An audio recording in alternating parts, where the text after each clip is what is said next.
नमस्कार दोस्तों, ज्योतिष का सफर में नरेश गांधी का सादर प्रणाम।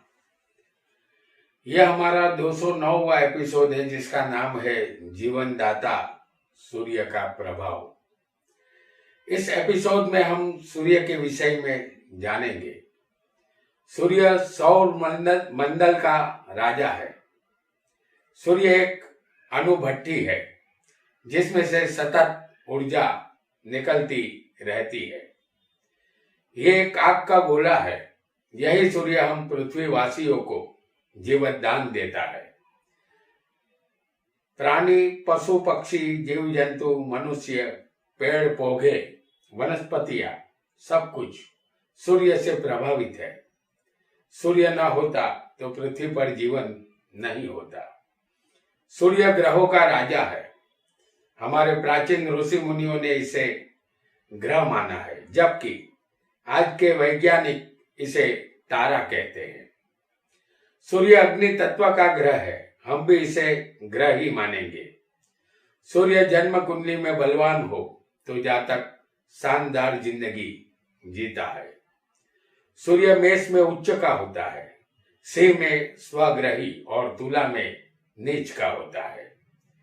सूर्य को पितृकारक ग्रह माना गया है, फिर भी ये क्रूर और पापी ग्रह माना गया है। सूर्य हमारे शरीर में बैठा हुआ आत्मा है। उसका अधिकार हृदय पर है। लग्न भाग्य और कर्म स्थान का कारक है। लग्न हमारा शरीर है और शरीर को आरोग्य सूर्य ही देता है। भाग्य स्थान का कारक भी सूर्य है। 9वां स्थान ये धर्म, भाग्य, तीर्थ, मंदिर और पिता का स्थान है। तमाम देव मंदिरों और धर्म क्रिया का कारक सूर्य है। 10वां स्थान कर्म और सत्ता का है। सूर्य खुद सरकार है। सत्ता पूरे विश्व पर सूर्य की चलती है और सूर्य ही सत्ता देता है। सूर्य राजा है और राजा सभी अहंकारी होते हैं। अहंकार का सूर्य लाख जले हर शाम को, लेकिन ढलता है। अगर जन्म कुंडली में सूर्य अकेला होगा तो जातक अभिमानी और गर्वीला होता है, और सूर्य शनि के साथ होगा तो जातक नम्र होता है। बिना शनि वाला सूर्य जातक को अहंकारी बनाता है। हालांकि शनि सूर्य की युति जातक को संघर्षमय जीवन देती है। जन्म कुंडली में सूर्य की कुछ विशेष स्थान में विशेष स्थिति जातक को कैसा फल देगी, आइए इसे जानते हैं।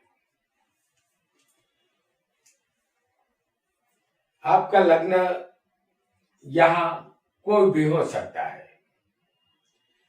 किसी भी जातक को लग्न में सूर्य होगा, जैसे हम यहां दिखा रहे हैं आपको।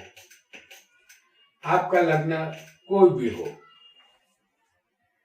लेकिन इस जगह लग्न में सूर्य होगा तो जातक न्यायी और प्रामाणिक होता है। उसका व्यक्तित्व प्रभावशाली होगा, साथ ही वह अहंकारी होता है। जातक को कभी कभी यहाँ पहले सूर्य होने पर सिर दर्द रहता है। सूर्य इस स्थान का कारक है। आरोग्य के लिए सूर्य यहाँ ठीक नहीं माना जाएगा। और अगर हम यहाँ आपको मेष लग्न की कुंडली बनाकर दिखा रहे हैं, 1, 5, 9 ये त्रिकोण स्थान भी कहते हैं। तो मेष लग्न में 1, 5, 9 ये अग्नि तत्व की राशि है। आपकी कुंडली में ये राशि कहीं भी हो सकती है। अगर इस राशि में जातक को सूर्य होगा, जैसे हम आपको दिखा रहे हैं पहले स्थान में, जिसे लग्न कहते हैं, ये पंचम स्थान है। ये भी अग्नि तत्व वाली अग्नि तत्व की राशि होती है। तो 1, 5, 9 अग्नि तत्व की राशि है और इस राशि में जातक को सूर्य होगा तो जातक यहाँ आशावादी, उम्मीदों से भरा होता है। वह भावुक, जज्बाती और अपने क्रोध को काबू में नहीं रखने वाला अहंकारी होता है। अगर किसी को 2, 6, 7 माफ कीजिएगा 2, 6 और 10 ये पृथ्वी तत्व की राशि है। अगर किसी को सूर्य वृषभ में हो, कन्या में हो या मकर में हो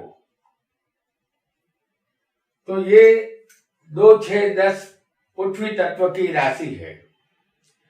ये राशि आपकी कुंडली में कहीं भी हो सकती है। इस राशि में सूर्य होगा तो जातक महाअभिमानी, खुराफाती दिमाग का और दूसरों के साथ त्रासदायक व्यवहार करने वाला होता है। और अगर किसी को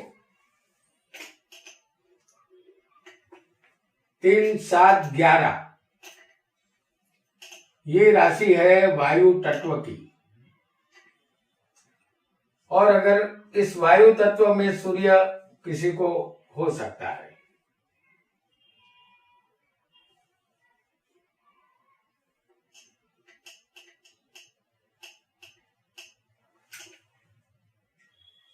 तो इसी मेष लग्न में वायु तत्व की राशि है।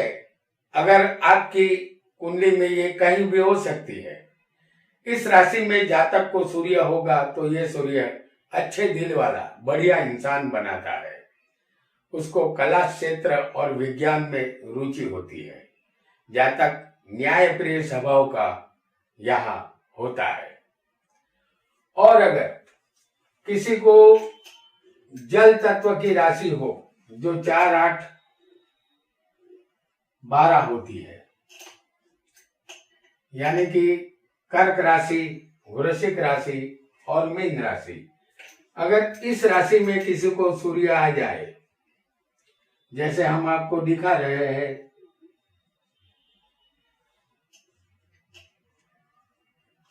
ये जल तत्व की राशि में ये सूर्य होगा तो 4, 8 और 12 में अगर ये राशि किसी की भी कुंडली में होगी या कहीं भी हो तो ये जल राशि है। जल राशि में सूर्य हो तो जातक को स्त्रियों में दिलचस्पी रहेगी। जातक पानी से जुड़ा धंधा यहाँ करता है। और अब जानेंगे एक और योग को।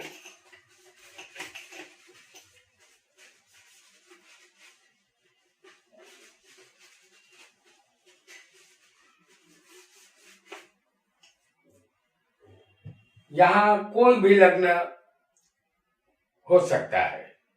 अगर 9वें भाग्य में सूर्य होगा, जैसे हम आपको दिखा रहे हैं कि 9वां स्थान ये है और इसे भाग्य स्थान कहते हैं, तो 9वें भाग्य स्थान में अगर सूर्य होगा तो जातक को अपने पिता से अनबन रहेगी, लेकिन अपने मित्रों और कुटुंबी जनों से प्रेम और मान यहाँ मिलता है।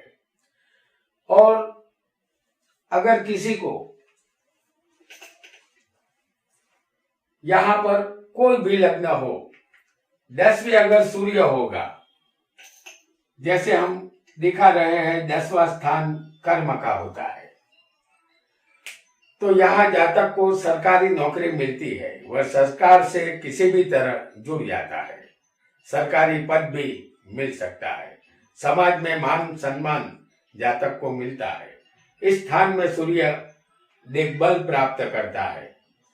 अगर सूर्य किसी को यहाँ पर कोई भी लग्न हो और सूर्य 11वें लाभ स्थान में बैठा हो तो जातक को यहाँ ये सूर्य शानदार फल देता है। 11वां स्थान लाभ का है। जातक यहाँ पत्नी लाभ, संतान लाभ, संपत्ति लाभ, धन लाभ, दुनिया के तमाम लाभ जातक को यहाँ मिलते हैं। कम मेहनत से जातक ज्यादा कमाई करता है। अगर किसी का यहाँ पर हम देखें कि यहाँ किसी का धनु लग्न हो, तो यहाँ जो राशि आएगी वो तुला होगी। तुला में सूर्य यहाँ पर नीच का होगा। और किसी का यहाँ समझ लीजिए कि धनु लग्न हो और 11वें तुला का सूर्य नीच राशि का होगा, तो भी जातक इसका श्रेष्ठ फल पाएगा, क्योंकि ऐसा सूर्य यहाँ पर शुभ माना गया है और अच्छा लाभ करवाता है। आइए आगे बढ़ेंगे और जानेंगे एक और योग को। लग्न यहाँ कोई भी हो सकता है। तीसरे स्थान में अगर किसी को सूर्य हो तो ये बहुत ही अच्छा फल देता है। ये जातक को पराक्रम के द्वारा धन की प्राप्ति करवाता है। जातक यहाँ हिम्मतवान और पराक्रमी बनता है। लेकिन यही सूर्य अगर किसी को छठे स्थान में हो, जैसे हम आपको यहाँ दिखा रहे हैं, तो लग्न यहाँ कोई भी हो, लेकिन छठे स्थान में ये सूर्य अच्छा फल नहीं दे पाता। जातक अपने शत्रु से यहाँ परेशान रहता है। अगर किसी का वृश्चिक लग्न हो, अगर किसी का वृश्चिक लग्न हो, जैसे हम यहाँ आपको कुंडली बनाकर दिखा रहे हैं, इस लग्न में छठे मेष का उच्च का सूर्य होगा। मेष राशि छठे स्थान में होगी और सूर्य मेष में उच्च का होगा। अगर किसी जातक को ऐसा उच्च का सूर्य हो तो ये जातक को बिल्कुल खराब फल यहाँ पर मिलेगा। ये सूर्य चैन की सांस नहीं लेने देता। अगर किसी का समझ लीजिए कि मकर लग्न हो, ये मकर लग्न की कुंडली है, और मकर लग्न हो और 8वें से राशि आएगी, तो ये सूर्य होगा अस्तमेष। ये अस्तमेष होकर अगर छठे बैठा होगा, जैसे हम आपको दिखा रहे हैं, तो ये सूर्य अस्तमेष है और ये छठे बैठा है, तो ये बहुत ही अच्छा फल ये सूर्य देता है। आइए एक और योग को भी जानेंगे। कोई भी लग्न यहाँ हो सकता है। सूर्य दूसरे और 7वें स्थान में, जैसे हम आपको दिखा रहे हैं, लग्न कोई भी हो, सूर्य अगर दूसरे या 7वें स्थान में होगा तो ये सूर्य यहाँ बुरा फल देता है। दूसरे सूर्य पिता की जायदाद में से हिस्सा नहीं लेने देता, या ऐसा समझिए कि उसे हिस्सा नहीं मिलता। जातक खुद अपने हिस्से का त्याग करता है। अगर 7वें सूर्य होगा तो ये पत्नी संबंधित संबंधों को बिगाड़ता है। तलाक की नौबत आती है। किसी को सूर्य अगर 5वें भी हो सकता है, आपका लग्न कोई भी हो, अगर 5वें सूर्य होगा तो संतान संबंधित फल अच्छा नहीं मिलता। अगर किसी का समझ लीजिए कि मीन लग्न हो, जैसे हम आपको बता रहे हैं, मीन लग्न के मालिक होते हैं गुरु। अगर किसी का मीन लग्न हो तो छठे का मालिक सूर्य बनेगा, क्योंकि यहाँ पर जो राशि आएगी वो से राशि होगी। तो छठे का मालिक होगा सूर्य, और अगर ये सूर्य छठे ही होगा, बैठा होगा स्वग्रही, तो जातक को सूर्य के शुभ फल यहाँ मिलते हैं। आइए एक और योग को जान लेते हैं। कोई भी लग्न हो, किसी भी स्थान में सूर्य शुक्र की युति जातक को हो सकती है। ये युति किसी भी स्थान में हो सकती है। अगर सूर्य शुक्र की युति किसी भी जातक को होगी या सूर्य शनि की युति हो, जैसे हम आपको दिखा रहे हैं कि सूर्य और शनि की युति, ये युति भी किसी भी स्थान में जातक को हो सकती है। तो सूर्य शनि की युति अगर जातक को होगी तो ये युति हमेशा खराब फल ही देती है। ये युति जीवन को संघर्षमय बनाती है। अगर किसी भी स्थान में सूर्य बुध और चंद्र की युति, ये भी हम आपको बता देते हैं कि सूर्य बुध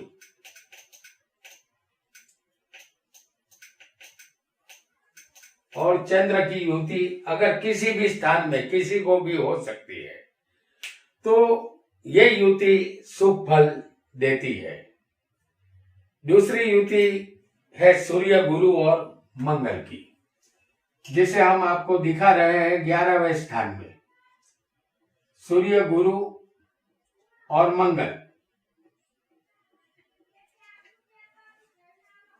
इन 3 ग्रहों की युति भी अगर होगी तो यह पैसे की कमी नहीं रहने देती। ये युति जातक को जब जब पैसे की जरूरत होती है उसे मिल जाते हैं। और सूर्य मंगल कहीं भी होंगे अकेले, जैसे हम आपको दिखा रहे हैं कि सूर्य और मंगल ये किसी भी स्थान में हो सकते हैं। हम आपको चौथे स्थान में दिखा रहे हैं। तो सूर्य मंगल की युति अगर जातक को होगी तो अपने समाज में ये युति उसे अपमानित करती है, उसे अपयश यहाँ मिलता है। इसे अंगारक योग भी कहते हैं। जातक यहाँ क्रोधी स्वभाव का होता है। तो दोस्तों, आज हमने जीवनदाता ग्रह सूर्य के विषय में जाना। आज इतना ही। आपका बहुत बहुत धन्यवाद।